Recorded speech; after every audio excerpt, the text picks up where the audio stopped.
Eh, Muy buenas tardes para todos.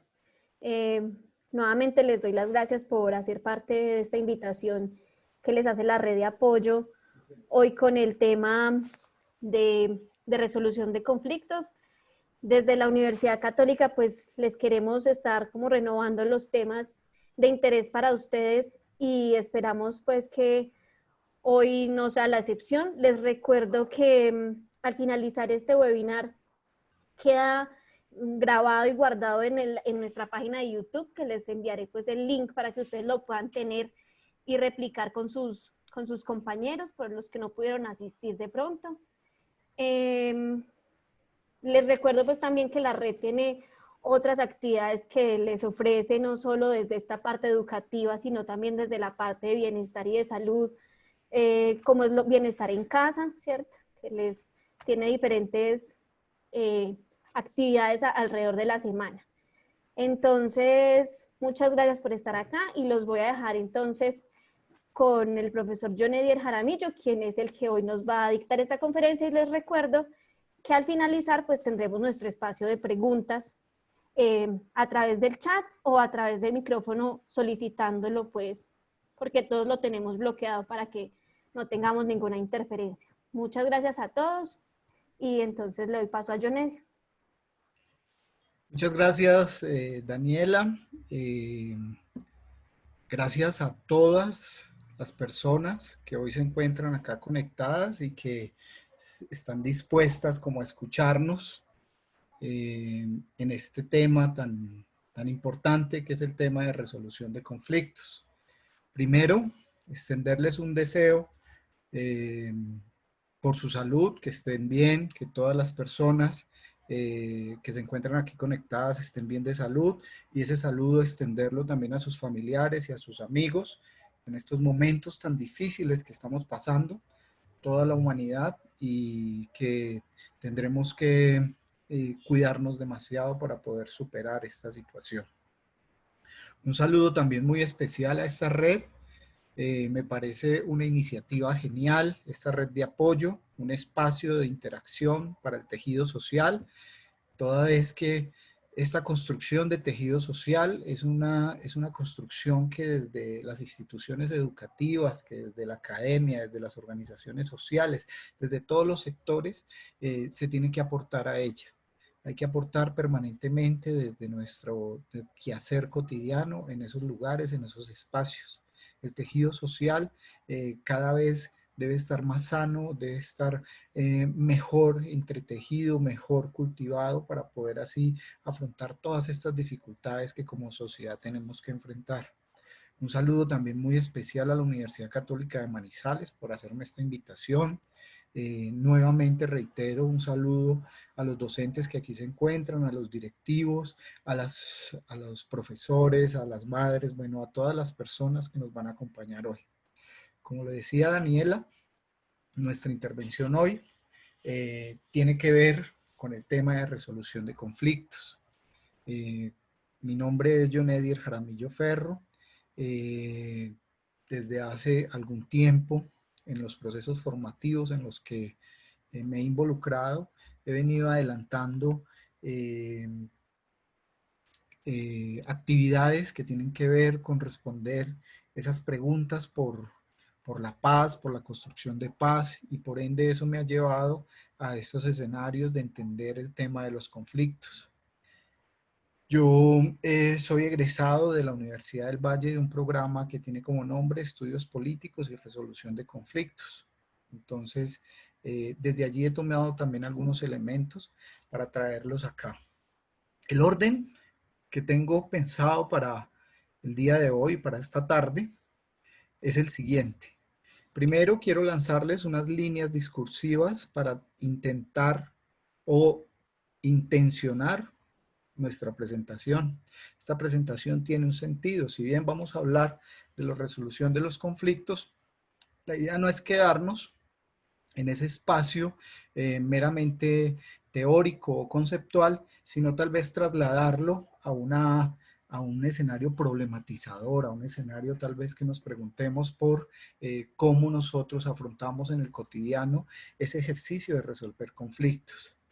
Entonces, por ende, el segundo aspecto va a ser conceptos, definiciones técnicas, algunas definiciones técnicas, pueden existir más, y de hecho, el estudio de la resolución de conflictos es un estudio que ha tenido abordajes desde muchas perspectivas, desde muchas líneas teóricas, entonces por ende eso puede variar un poco.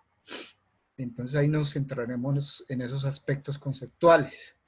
Después vamos a entrar en una zona que la he llamado un poco problematizadora, que nos invita a hacer algunos aspectos reflexivos o a llevar algunos aspectos reflexivos. Y por último, un escenario propositivo. Ese escenario propositivo tendrá que ver tal vez con su participación o con su participación al final, poder hacer algunas preguntas o algunos aportes o algunas apreciaciones. La presentación tiene en medio un pequeño video como para que no lo hagamos tan plano esta presentación, sino que también tengamos como esas dinámicas que nos permiten oxigenar un poco la presentación. Entonces, en ese sentido, me voy a permitir compartirles la pantalla.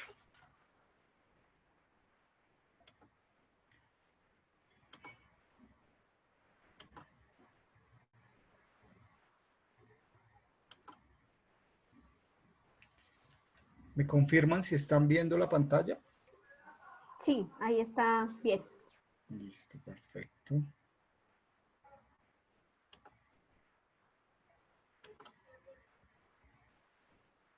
El tiempo que tenemos estipulado para nuestra presentación es de 35 a 40 minutos o 45 minutos, ¿no? Para que podamos tener un espacio importante en los que ustedes, en un espacio para que ustedes puedan preguntar. Como les decía, hay unas líneas intencionadas que intencionan esta presentación y esas líneas las he tomado de un discurso de un premio Nobel de Paz. Entonces, cuando se refería al escenario del conflicto colombiano o el conflicto, nos decía que tomaba una frase de uno de los textos de Gabriel García Márquez, donde decía, abro comillas, era como si Dios hubiera resuelto poner a prueba toda capacidad de asombro y mantuviera a los habitantes de Macondo en un permanente vaivén entre el alborozo y el desencanto, la duda y la revelación, hasta el extremo de que ya nadie podía saber a ciencia cierta dónde estaban los límites de la realidad. Continúo en la siguiente línea, dice, los colombianos nos sentíamos como habitantes de Macondo, un lugar donde un lugar no solo mágico, sino también muy contradictorio. Otras líneas para intencionar un poco nuestra presentación es la siguiente. La victoria final por las armas, cuando existen alternativas no violentas, no es otra cosa que la derrota del espíritu humano.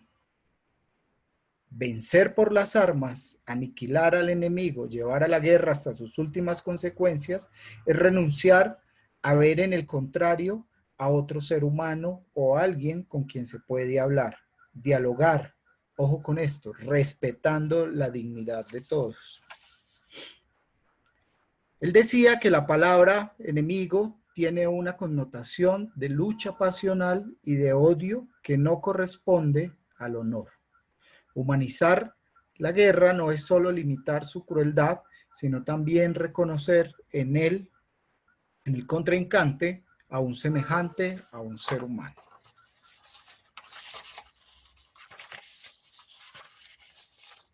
Las últimas líneas intencionadoras, como lo hemos llamado, son las siguientes. Somos el resultado de nuestros pensamientos. Pensamientos que crean nuestras palabras, palabras que crean nuestras acciones. Por eso tenemos que cambiar desde adentro. Tenemos que cambiar la cultura de la violencia por una cultura de paz y convivencia. Tenemos que cambiar la cultura de la exclusión por una cultura de inclusión y de tolerancia. Hasta ahí esas líneas para que intentemos intencionar nuestro discurso, nuestra presentación el día de hoy. Como les decía, el primer momento será un momento conceptual. Y aparecen acá unas definiciones de conflicto. Entonces nos vamos para la Real Academia Española y nos dice que es un combate, que es una lucha, que es una pelea, que es un enfrentamiento armado y que por ende es una situación desafortunada y de difícil salida. En 1996, García nos dice que es la consecuencia de una situación de divergencia social, es decir, una disputa, que surge entre personas o grupos sociales separados por intereses o valores diferentes. Ya en 1995, o antes, en 1995 nos aparece Smith diciéndonos que son percepciones diferentes de las partes implicadas, lo que quiere una de las partes es considerado como perjudicial para las otras. Es decir, una mirada que está fundamentada sobre los intereses particulares. Y más adelante vamos a hablar más de eso que quiere decir interés particular o interés general. Hay otra en 1977 que nos habla de la incompatibilidad entre conductas, percepciones, objetivos, las metas como una incompatibilidad. Otra en 1981 nos dice que los actores que persiguen metas diferentes se definen valores contradictorios entre sí, intereses distintos, persiguen de forma simultánea y competitiva una misma meta. Se pretende el control de la otra conducta del oponente. Es totalmente competitiva esta mirada. Y la que más me interesa y sobre la cual voy a intentar problematizar al final es la de Stanislao Zuleta, que nos habla sobre diciéndonos que el conflicto es inherente a la condición relacional de la sociedad. Por ende, es decir, que éste se encuentra en la medida de las relaciones sociales existentes. Si el sujeto es sujeto en la medida en que se relaciona, en la medida que se relaciona con los otros, el conflicto es latente en esas lógicas relacionales. Muy bien. Pasamos a unas reflexiones importantes para tener al respecto del conflicto. Dice, el conflicto es un fenómeno natural en la historia de la sociedad. Ya Zuleta nos lo estaba adelantando. Es un hecho social en la vida humana. Históricamente el conflicto ha existido totalmente en todas las relaciones sociales, incluso desde los libros más antiguos, de los textos que nos referencian las los comportamientos sociales o las características de las sociedades en otras épocas, podemos evidenciar que existe conflictos. Las disputas son una constante histórica existente en todas las épocas y sociedades a lo largo del tiempo. Es decir, el conflicto siempre ha existido en la sociedad y en la humanidad. La forma de resolver el conflicto, que ahorita vamos a ver las diferentes formas que pueden existir para resolver el conflicto, por ende también han estado allí presentes. Entonces hay unas formas violentas, hay unas formas concertadas, bueno, ya lo vamos a ver. En ese sentido, no podemos partir de una idea que nos esté invitando a decir que el conflicto es algo novedoso o es algo que surge apenas en los últimos tiempos, ¿no? Entonces hay que bajar esa idea de la expresión o de la contextualización del conflicto.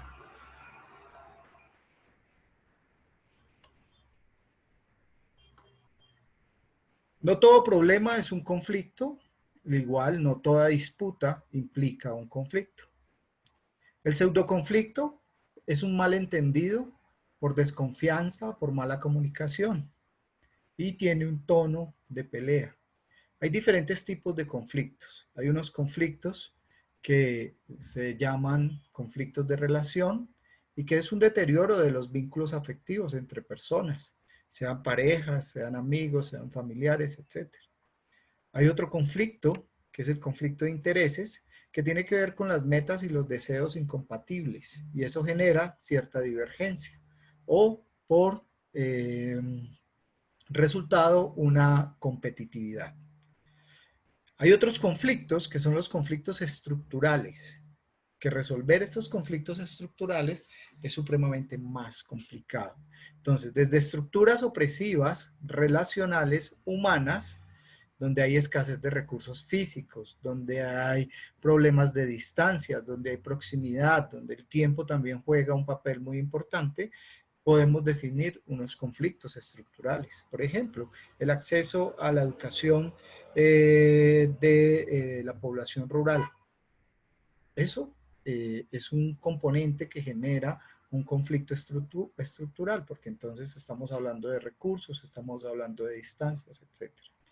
Hay otros conflictos que son los conflictos de valores, que tienen que ver con creencias y estas entre sí son incompatibles.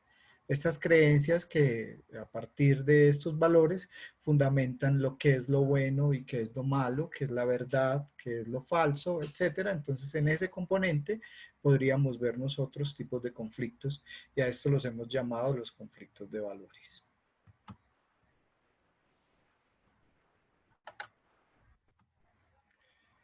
Los conflictos también se pueden entender por diferentes niveles y estos niveles tienen que ver con los actores que pertenecen al conflicto. Entonces hay unos niveles que son el nivel interpersonal, que es al interior de la persona, como su mismo nombre lo indica, y son conflictos internos.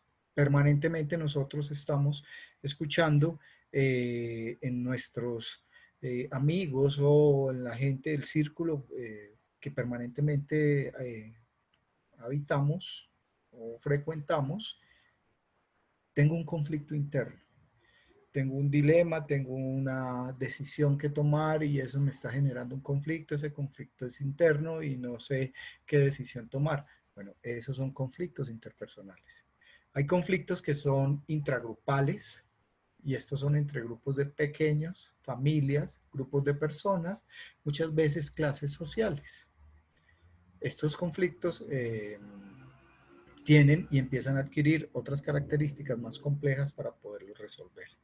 Y otros conflictos que son supremamente complicados, que son los conflictos intergrupales. Y estos ya son entre naciones, conflictos entre sindicatos y Estado, conflictos entre organizaciones macro, que tienen que ver con aspectos organizativos ideológicos, políticos, sociales, económicos y que definitivamente tienen una historia de consolidación muy fuerte, una historia de consolidación que para poder empezar a transformar ese tipo de conflictos hay que atender aspectos de base y aspectos que tendrán que ver con esos elementos ya mencionados, sociales, económicos, políticos.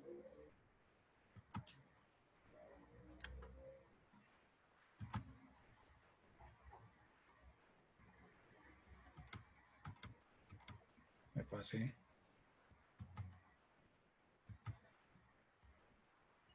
Bueno, hay una herramienta para el análisis del conflicto que se usa y que le hemos llamado el dilema del prisionero. Entonces, ¿en qué consiste este tema del dilema del prisionero? Voy a colocarles un video muy cortico sobre este tema del dilema del prisionero. Lo tengo acá.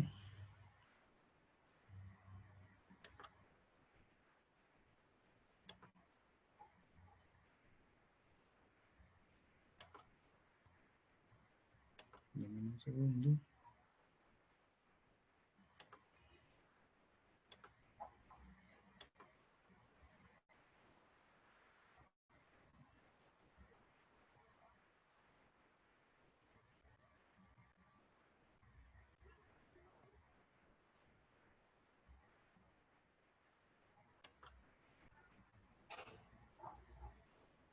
Decisiones siempre piensas en tu propio beneficio. Mucho, a veces, muy poco, depende de... No importa cuál sea tu respuesta, quiero que conozcas el dilema del prisionero. Este dilema es un juego y mi versión dice así. Pancho y Pepe, cómplices del mismo delito, son atrapados por la policía y son encarcelados por separado. Un fiscal ofrece a cada uno de ellos un trato que consiste en que si delatan a su compañero, entonces recibirán a cambio una condena de menos años de prisión. Pancho y Pepe tienen dos posibilidades: delatar a su compañero o no delatarlo. La decisión que tome Pancho afectará el futuro de Pepe, y la decisión que tome Pepe afectará el futuro de Pancho. Veamos por qué. El futuro de los dos hombres se juega entre estos cuatro escenarios. Escenario número 1. Ninguno de los dos presos delata a su compañero. En este caso, cada preso recibiría solo 2 años de cárcel. Escenarios número 2 y número 3. Solo uno de los presos delata a su compañero. En este caso, el prisionero que delata a su compañero sería condenado a solo 1 año de cárcel, mientras que el prisionero que no delata a su compañero sería condenado a 10. Escenario número 4. Los dos presos delatan a su compañero. En este caso, la condena de cárcel para cada uno de ellos sería de 6 años. Ahora, menos palabras y más numeritos. Hagamos una matriz que resuma esto. Es obvio que escribí los números negativos porque en todos los casos los dos hombres reciben condena. Muchos o pocos años, pero siempre habrá cárcel. No pierdas de vista que Pancho y Pepe están incomunicados y no pueden tomar la decisión juntos. Además, este juego no es para santos. Tenemos que aceptar que cada prisionero va a querer lo mejor para sí mismo, sin importarle qué le suceda a su compañero. Entonces, situémonos en el lugar de Pancho. Su mejor decisión sería delatar a Pepe, pues en estos escenarios las condenas serían más bajas. Siguiendo este tipo de lógica, es de suponer que Pepe piense lo mismo y delate a Pancho. Conclusión. Pancho y Pepe se delatan mutuamente y la condena de cárcel sería de 6 años para cada uno. Ahora imaginemos que ninguno de los dos se hubiese delatado. En ese escenario, reciben el mejor beneficio para todos, no hay discusión. Las condenas habrían sido menores, tan solo de 2 años. Pero no lloremos. Excelente, hasta ahí el tema del dilema del prisionero. Aspectos que nos deja para la reflexión este dilema del prisionero. Entonces, ¿en qué beneficio o en qué pensamos nosotros cuando vamos a tomar una decisión frente a un conflicto, frente a un problema que estamos afrontando, frente a una situación que requiera de toma de decisiones? Entonces, ¿estamos pensando en nuestro propio interés o estamos también pensando en los intereses de otro? Y esos son elementos que nos llevan a tomar decisiones frente a la resolución de conflictos. Otro aspecto central, y es que recuerden ustedes que Pancho y Pepe, en este caso, no tenían la posibilidad de comunicarse entre sí. Entonces ahí nos surge un nuevo elemento y es el elemento de la comunicación para resolver conflictos. Primero, decimos que el ser humano, por excelencia, privilegia sus intereses particulares y toma las decisiones a partir de ese privilegio que tiene. Es decir, que tal vez su construcción histórica, su subjetividad, su construcción histórica y de contexto y el mundo en el que ha vivido, lo lleva a que este tipo de decisiones sean decisiones que privilegien sus intereses particulares, ¿no? Entonces, la resolución de conflictos también nos lleva a una invitación importante, y es esa invitación por empezar a pensar también en el otro, pensar en el otro y las características y las condiciones que el otro tiene y cómo eso lo podemos involucrar en nuestra propia cotidianidad o nuestra propia forma de resolver las situaciones que constantemente vivimos. ¿Cómo afrontar los conflictos? Entonces, hay diferentes formas de afrontar los conflictos. Hay una que es la competición o la confrontación, que satisface los propios intereses sin importar los intereses del otro. Hay otra que es la no afrontación del conflicto, que lo llamamos dilación, y que tiene que ver con la apatía, con la retirada, con la indiferencia, con la negación del conflicto, y que es casi siempre la peor forma de afrontar esos conflictos, porque el conflicto sigue latente, el conflicto sigue presente. Si nosotros nos vamos a conflictos de carácter grande, de carácter entre estados o entre guerrillas y estados, etcétera, como el conflicto colombiano que nosotros vivimos por más de 50 años, nos damos cuenta que una de las bases de la no resolución de ese conflicto es no afrontar el conflicto, no intentar resolverlo de una manera temprana y saber y determinar por fin que existe un conflicto. ¿Listo? La otra es la acomodación, que es una estrategia que privilegia la relación y evita el conflicto, cediendo la búsqueda de sus propios intereses. Esto sucede mucho en los conflictos que son conflictos relacionales. Entonces, en los conflictos relacionales muchas veces una de las partes valora mucho la relación o valorando mucho la relación, entiende que la relación está incluso por encima de los conflictos y hace caso omiso de sus propios intereses y cede parte de su capital, parte de sus intereses para poder mediar ese conflicto. Y el mejor o la forma más viable para afrontar estos conflictos es la colaboración, que está fundamentado sobre la teoría que les acabo de mencionar o sobre el concepto que les acabo de mencionar de Stanislao Zuleta. Se entiende el conflicto como parte natural de la relación humana y todas las partes aportan a esta resolución de conflictos. Es decir, todos ganan.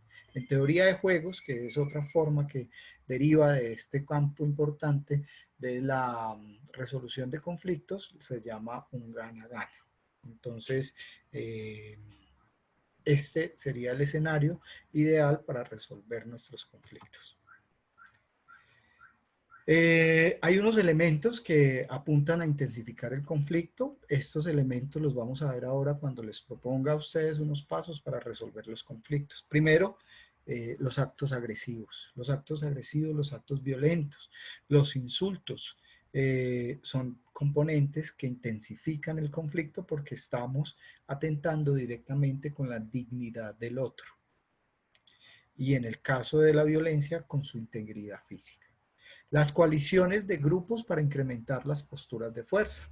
Cuando les mencionaba los conflictos que tienen que ver con grupos sociales o clases sociales, entonces aquí podemos nosotros ver que este aspecto intensificaría mucho ese tipo de conflictos. Entonces, esas coaliciones que no apuntan a resolver el conflicto, sino a hacer barra, como se dice popularmente, o hacer bulla para poder incrementar más el conflicto, es un elemento que es muy negativo para poderlo resolver. Los sentimientos o los pensamientos. Muchas veces nuestros sentimientos o nuestras emociones, por así decirlo, son emociones que a la hora de resolver el conflicto nos restan un poco de racionalidad y no nos permiten entender plenamente ni tomar decisiones fuertes para resolver estos conflictos. Los juicios precipitados o los prejuicios que podemos ver mucho y muy evidentemente pues, son sobresalientes en el comportamiento de nuestra sociedad. Estos prejuicios lo que hacen es incrementar los conflictos permanentemente. Es una reacción automática, reaccionar del momento, reaccionar inmediatamente, también está cargado de ira, está cargado de rabia o está cargado de, como les decía ahorita, de poca razón, entonces de irracionalidad, y esto no nos lleva tampoco a resolver los conflictos de la manera más adecuada. Y una postura simplista, restarle valor, restarle importancia al conflicto, pues es una postura que tampoco apunta para poderlo resolver efectivamente. Los conflictos también tienen unos ciclos, y estos ciclos son de acuerdo a la evolución del mismo, o de acuerdo a los momentos en los que nos estamos presentando el conflicto. Entonces hay unos que son de partida, que llamamos la incomodidad. Esta incomodidad es un aspecto en el entorno, es una intuición de que algo mal anda, de que algo está andando mal, entonces nos sentimos incómodos y esto puede generar un conflicto potencialmente. Hay otro que ya es más fuerte, que es la insatisfacción, y esta es una autopercepción a partir de algunos actos externos de incertidumbre, una autopercepción de incertidumbre a partir de estos actos externos, y es cuando no se está a gusto ante una situación. El incidente, que es el acto en sí mismo, que es el problema que implican las discusiones. Son problemas, esto implica discusiones, son incidentes, encontrones, etc. Los malos entendidos, que tienen que ver con suposiciones, con prejuicios, y estos malos entendidos apuntan a una distorsión de la realidad. Esa distorsión de la realidad, pues evidentemente nos lleva a que la solución o las acciones que hagamos en relación a este conflicto no sean acordes a al conflicto como tal, ¿no?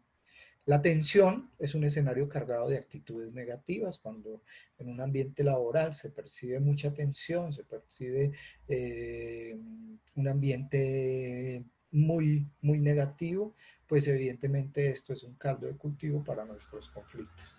Y la crisis es cuando las partes actúan de manera unilateral y existen insultos. La resolución del conflicto necesita implicar las partes. Si las partes no están implicadas en una resolución de conflictos, definitivamente la resolución no va a estar. Entonces, que una sola persona sea la que actúe frente a este conflicto, eso genera lo que llamamos la crisis del conflicto.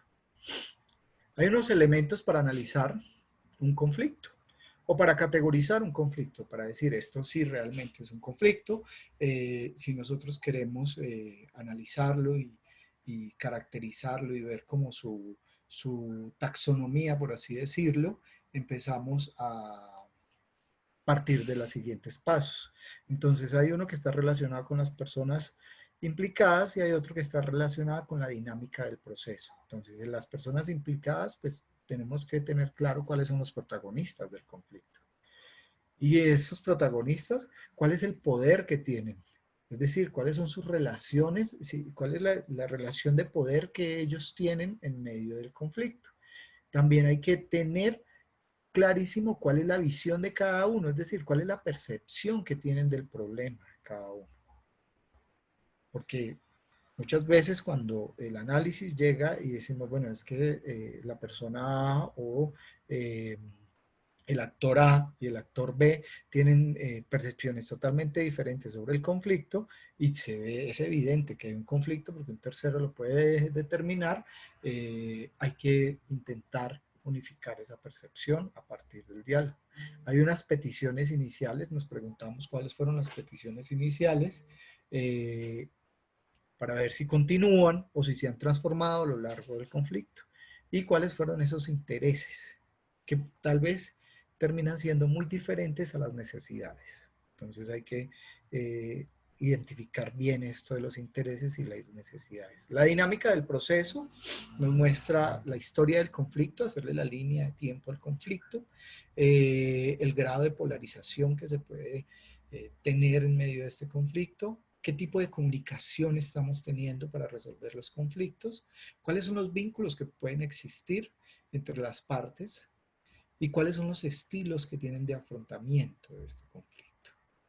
Esos son como elementos para analizar. Pueden existir muchos más. Lo que les he mostrado hasta ahora hace parte de un enfoque, de una mirada de componentes de los conflictos. Pero como les digo, pueden existir muchos más o puede existir una mirada más simplista, ¿no? En el marco de la comunicación, de lo que les decía ahora sobre el dilema del prisionero, aparece algo que me parece totalmente importante y es el tema del síndrome de lo obvio. Y en este caso, esta figura nos deja mucho que pensar, ¿no? Esa relación que puede existir entre lo que observamos, lo que vemos, lo que nuestra vista, el sentido de la vista puede indagar, puede percibir, y si eso que percibimos con tanto detalle lo podemos trasladar a lo que eh, podamos expresar, lo que nos podamos, como nos podamos comunicar, ¿no? Entonces, aparece esto que lo llamamos el síndrome del obvio, que es un elemento eh, que afecta mucho un tema de resolución de conflictos. Por eso lo obvio muchas veces no es tan bueno manifestarlo como lo obvio. Lo obvio para mí puede ser muy diferente a lo obvio para otras personas.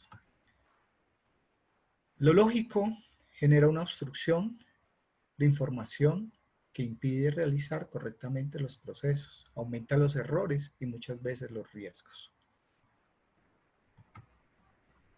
Aquí viene el aspecto donde centraremos esto de lo obvio, que tiene que ver con la comunicación. Entonces sabemos que esta línea de comunicación se encuentra entre un emisor, entre un código, entre un canal y entre un receptor. Los emisores y los receptores, o el emisor y el receptor, siempre tendrán elementos que los determinan, que son sus experiencias, su contexto y su conocimiento. Esos son aspectos que determinan esos emisores y esos receptores. Existe el código, que son las palabras o los símbolos, y existe un canal que tiene que ver con la voz, con lo gestual, con el celular, con el correo electrónico, que son canales de comunicación, ¿verdad? Entonces es bueno también tener en cuenta estos aspectos de la comunicación. Además, porque muchas veces, como receptores de algún mensaje, eh, analizamos el mensaje simple y llano, o como nos llegue, y no analizamos de dónde viene el mensaje, quién envía el mensaje, cuál es su característica, cuál es su contexto, cuál es su realidad, cuál es su lugar de enunciación. Esos lugares de enunciación que tan importantes son para entender los mensajes que las personas envían constantemente.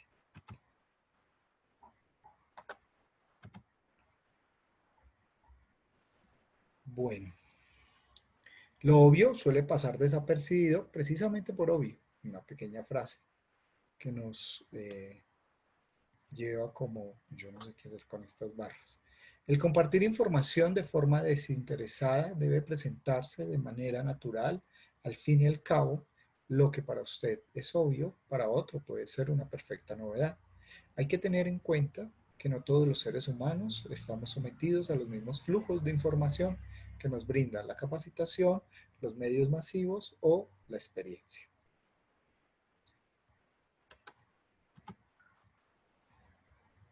Lo obvio tiene unos peligros, y son unos peligros terribles, porque estos peligros impiden esas lógicas de comunicación, y ya saben ustedes, como se los determiné con el dilema del prisionero, la comunicación es un elemento central para poder resolver estos conflictos. Entonces aparece el temor, el miedo, pues, que nos da a figurar, el orgullo, el que tampoco nos hace comunicarnos, porque se pueden llevar una mala imagen o perderemos credibilidad. El factor de la etcétera, que abre una puerta grandísima donde caben muchos otros aspectos y tal vez pierda objetividad lo que queremos decir. Lo lógico, que aparece a partir del contexto, creemos que es deducible a partir de un contexto la actividad que debe realizarse, y omitimos información que asegura el éxito del procedimiento. Otro es lo evidente y el otro es el suponer. Entonces, lo evidente dice que surge a partir de la construcción del lenguaje.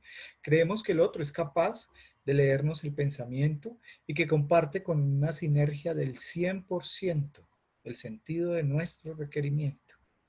También el suponer es dar demasiado campo al malentendido e incluso es una excelente oportunidad para el surgimiento de respuestas inadecuadas y generación de condiciones de riesgo que no podemos esperar a que quien se comunica con nosotros desarrolle la misma, por así decirlo, frecuencia psíquica necesaria para interpretar acertadamente las cosas que hemos omitido en nuestro lenguaje.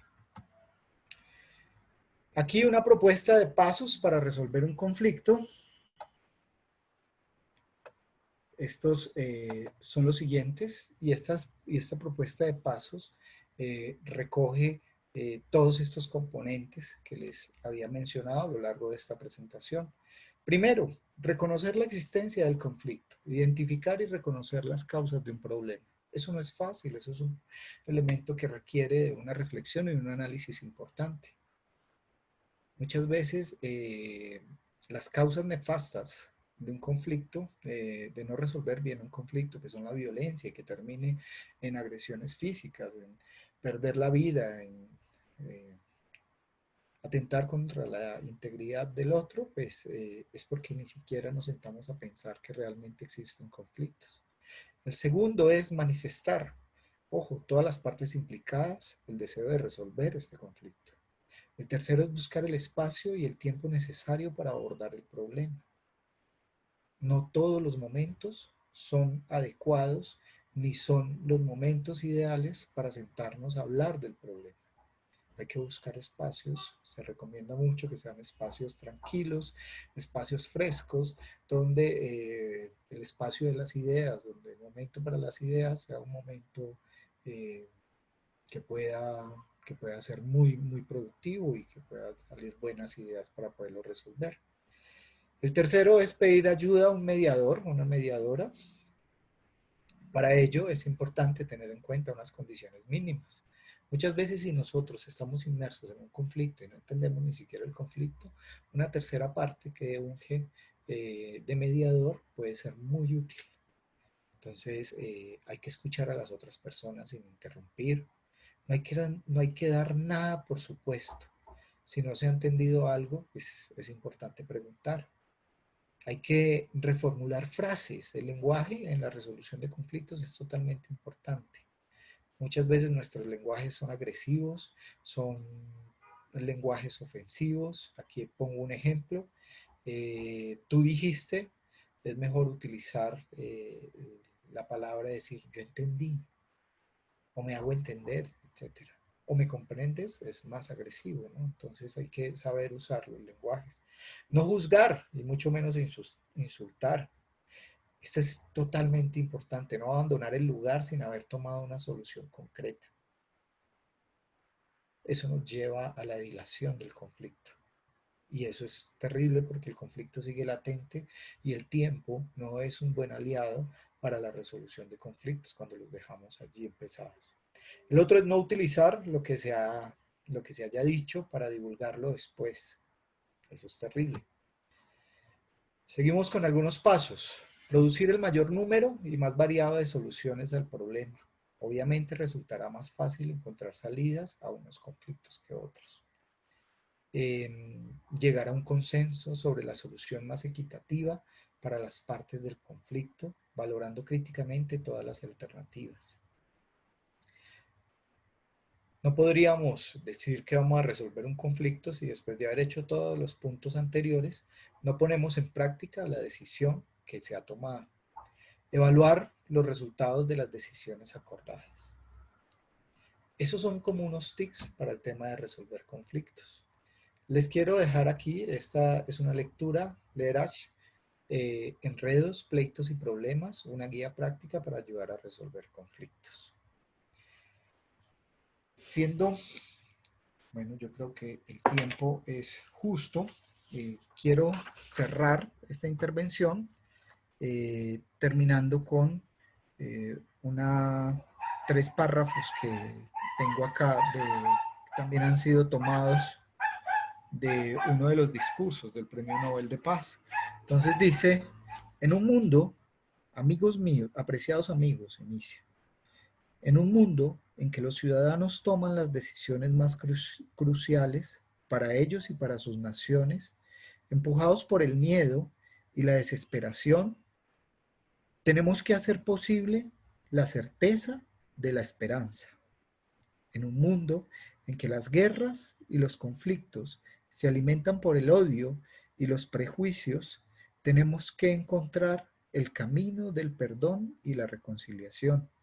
En un mundo en que se cierran las fronteras a los inmigrantes, se atacan a las minorías y se excluyen a los diferentes, tenemos que ser capaces de convivir con la diversidad y apreciar la forma en que enriquecen nuestras sociedades. A fin de cuentas, somos todos seres humanos. Para quienes somos creyentes, somos todos hijos de Dios. Somos parte de esta aventura magnífica que significa estar vivos y poblar este planeta. Nada nos diferencia en la esencia, ni el color de la piel, ni los credos religiosos, ni las ideologías políticas, ni las preferencias sexuales. Son apenas facetas de la rica diversidad del ser humano. Despertemos la capacidad creadora para el bien, para la construcción de la paz que reside en cada alma. Al final, somos un solo pueblo y una sola raza, de todos los colores, de todas las creencias, de todas las preferencias. Nuestro pueblo se llama mundo y nuestra raza se llama humanidad. Si entendemos esto, si lo hacemos parte de nuestra conciencia individual y nuestra conciencia colectiva, entonces podremos cortar la raíz misma de los conflictos y de las guerras. Cierro. Entonces, vale la pena, quiero cerrar acá y abrir un espacio para preguntas, inquietudes que tengamos. No sé. Bueno, a John Edier, muchas gracias por la intervención. Creo que fue muy amena, fue muy dinámica y creo que de pronto sí pudimos haber quedado con inquietudes. Las inquietudes las pueden hacer a través del chat. Yo se las comparto a John Edier o a través del chat me pueden solicitar que les active el micrófono y con gusto se les activará.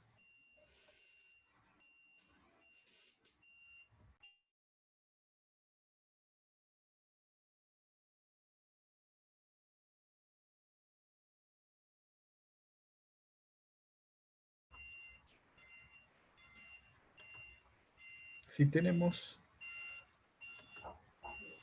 Esperemos si de pronto es posible, así, ¿no? Ruby Colonia nos dice que si es posible solucionar la actual polarización existente en Colombia. Bueno, yo qué te diré, ¿cómo te contesto esa pregunta, Ruby? Claro que es posible. Entendamos que la polarización, como la estuvimos viendo en el tema de las características de los conflictos, obedece a un conflicto en el cual hay dos posturas de diferentes sectores sociales o de diferentes grupos sociales. Y esta polarización se encuentra en clave de ideologías, de pareceres, de sentires, de emociones. En la medida en que, y esto es un aspecto importante, que nosotros tengamos unos escenarios en los cuales vivamos, y no solamente vivamos, sino que crezcan nuestros hijos, los niños, los jóvenes que están creciendo y que así suene a frase de cajón, serán el futuro de nuestra sociedad, de nuestro país, en la medida en que nosotros logremos que esos escenarios en los que crezcamos, en los que vivamos, sean escenarios donde se privilegie la comprensión, donde se privilegie el respeto por el otro, donde se privilegie el amor, por así decirlo también, yo creo que a futuro empezamos a superar este tema de polarización. No es gratuito que nosotros, en un país que ha pasado por tantos años de guerra y de tantos años de violencia, incluso donde la política empieza a marcar unos dos lugares dos colores, uno mayoritario y otro color también mayoritario, y eso genera ciertas peleas. Eso nos lleva a escenarios polarizados. Nosotros, el presente de hoy, habla mucho del pasado y del ayer que en nuestro país hemos tenido y por el cual hemos pasado. Entonces, hay que empezar a cambiar el presente de hoy, y eso tiene que ver desde nuestros espacios inmediatos, nuestros espacios donde intervenimos permanentemente, para que el futuro no sea un futuro tan polarizado. Si tú me estás hablando, Ruby, de que si es posible cambiar mañana la polarización, pues te voy a decir que no va a ser posible, porque esto necesita de un proceso, y ese proceso tiene que ver con ese cambio de contextos, ese cambio de oportunidades, ese cambio en el cual día a día estamos siendo inmersos. Bueno, por acá Carlos nos dice, los conflictos se solucionan fácil si hay buena actitud. ¿Cómo mediar en la actitud de los participantes del conflicto? Sí, yo creo que ahí el diálogo que tiene que ver con la comunicación es totalmente importante, Carlos. Cuando les mostré el tema del dilema del prisionero, hay un muro entre cada uno en la mitad de los prisioneros, ¿cierto? Y ese muro es el que marca la cero comunicación, y esa cero comunicación es el cero diálogo. Entonces, esa actitud entre los participantes del conflicto se transforma de acuerdo al diálogo. Y el diálogo tiene que ser un diálogo amigable, propositivo, no un diálogo agresivo ni insultante, porque de lo contrario lo que van a hacer es incrementar esa actitud negativa entre los actores o participantes, como tú lo estás diciendo, del conflicto. Bueno, no sé si alguien más tenga alguna pregunta, algún comentario para hacerle a John Edier y aprovechar estos últimos minuticos que tenemos acá. Carlos, no, que gracias. Ya Carlos nos responde que gracias. Muy bien. Qué bueno este espacio, espero que se haya aprovechado. Eh, por supuesto, queda mucho por hablar, hay muchos aspectos por hablar sobre el tema de conflictos. Esto nos lleva a un escenario que yo se los mencionaba ahora, que tenía que ver con tomas de decisiones, esas tomas de decisiones. Tomar una buena decisión es uno de los grandes problemas, por así decirlo, que la sociedad tiene. Esas decisiones que van en pro de nuestro contexto, en pro de nuestro interés particular, pero también entre nuestro interés general. Entonces, el tema es también extenso, ¿no? No se agota en estos aspectos. Lo que yo he querido hacer es traerle, como toda práctica tiene una teoría y viceversa, traerles algo de algunos conceptos que quedan allí y que están y que son tal vez conceptos fáciles de digerir, fáciles de apropiar, y a partir de eso como invitarlos invitarlos a reflexionar sobre cuál es el papel que tenemos nosotros en nuestra sociedad y cómo nosotros desde este tema tan importante como resolución de conflictos afrontamos esta situación. ¿De qué manera se puede propiciar el diálogo en una polarización? Ruby está con el tema de la polarización. Pues Ruby, no sé, el diálogo, como te digo, el problema es que los actores o las personas que pertenecen a esos escenarios polarizados terminan siendo tan tercos o tan cerrados a la comprensión y al diálogo, que te lo digo a nivel personal, la única forma de tal vez entrar en razón es mostrando la realidad y mostrándola con ejemplos. Al mostrar la realidad, mostrarla con ejemplos, ejemplizar, bueno, mira, es que lo que yo estoy diciendo no solo son palabras, sino que se está viendo materializado en esto, o se está viendo materializado en otro. Eso intenta abrir la reflexión e intenta abrir tal vez el diálogo. pero sin duda alguna eso no va a pasar de la noche a la mañana. Eso es un proceso, como te digo, mañana no sucederá, ese proceso terminará eh, a lo largo del tiempo, ¿no? Con un tiempo, y por eso nosotros tenemos que, en ese escenario en el que nos encontramos, que es el escenario de formación, ser ser muy creativos para generar esos espacios que hoy son el presente, pero que mañana van a ser la memoria y el pasado de esos jóvenes que van a poder actuar tal vez no polarizados, o que van a poder actuar tal vez con mejores actitudes para poder resolver esos conflictos. Bueno, Henry nos dice que desde su punto de vista, ¿cómo limitar o disminuir el conflicto en la juventud, que observa una sociedad con múltiples conflictos? Sí. Mira que ahí hay un teórico que se ha usado mucho, yo algo mencioné, son los lugares de enunciación. Este teórico tiene como nombre Jesús Martín Barbero, y él nos habla de saber leer a nuestros jóvenes. Y hoy en día nosotros tenemos muchos estudios de nuestros jóvenes, esos lugares de enunciación, esos quereres, esas emociones que tienen, que son totalmente diferentes a las emociones que podríamos tener las personas que ya no somos jóvenes, porque ya tenemos cierto recorrido en este mundo, y que lo mismo sucedió con nuestros padres cuando nosotros estábamos creciendo. Entonces, esta sociedad de múltiples conflictos es una sociedad que al mismo tiempo ofrece múltiples conflictos, pero es una sociedad más abierta, es una sociedad que permite también más la participación.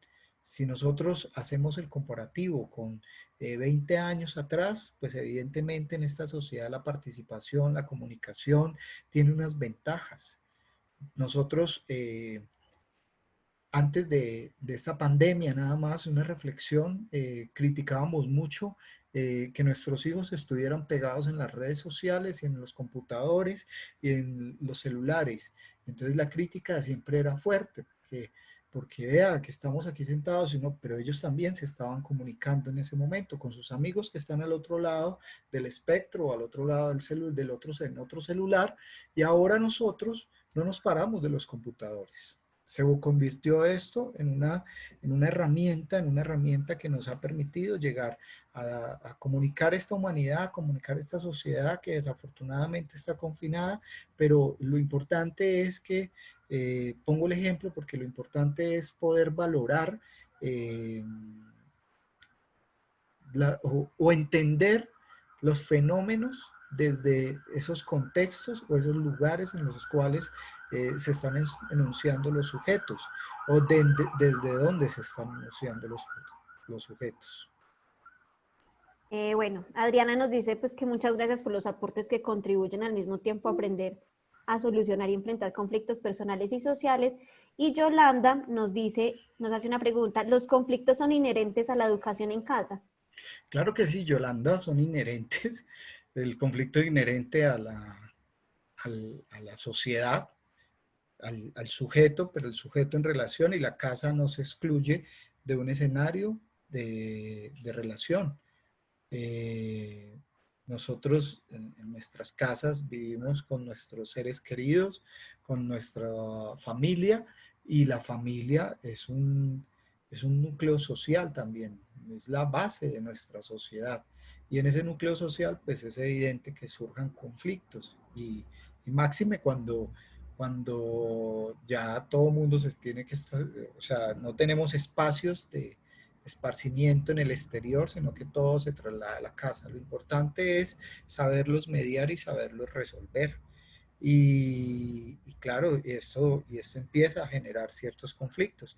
El tema de la educación la educación en casa, ha generado muchos conflictos en nuestros estudiantes, pero son conflictos interpersonales, son esos conflictos internos de nuestros jóvenes, nuestros niños y niñas, que, que estaban acostumbrados a otros ritmos de socialización. La escuela es un espacio por excelencia para la socialización, y lo arrebatamos, lo tuvimos que cerrar. y tuvimos que trasladarnos a nuestras casas y estudiar y aprender al frente de un computador. Entonces, el entusiasmo, el amor por el estudio, pues ya se pierde. Hay muchos niños que son felices, yo creo que la mayoría de niños, ir al colegio porque es que allá nos vamos a encontrar con los amiguitos y con las amiguitas y vamos a correr y vamos a disfrutar y vamos a socializar. El espacio por excelencia de socialización es la escuela. Y pues si eso lo relatamos, pues evidentemente cuando llegamos a la casa eso empieza a generar unos conflictos. Y son conflictos sobre todo interpersonales.